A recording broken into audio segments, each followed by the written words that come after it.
Pengine kuna kijana anajiuliza, je, kijana mwenye elimu ya kidato cha 4 pekee anaweza kufanya kazi gani?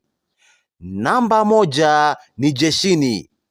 Jeshini mfano jeshi la polisi, JWTZ, magereza, idara ya uhamiaji, zima moto na kadhalika. Muhimu uwe umetimiza vigezo.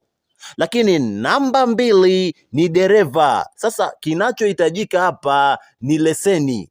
Ukiwa na leseni inayotakiwa unaweza ukafanya kazi ya udereva.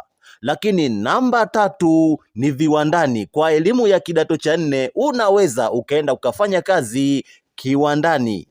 Namba 4 ni masoko na mauzo. Sasa kinachotakiwa hapa uwe unajua kuongea na ushawishi. Ukiwa na ushawishi unaweza ukauza bidhaa za watu, mfano kazi za direct sales ambazo huwa mara nyingi zinatoka mara kwa mara kwenye benki mbalimbali. Kwa hiyo hata kama una elimu ya kidato cha 4 ukiwa vizuri kwenye masoko na mauzo utaenjoy kazi hii ya masoko na mauzo.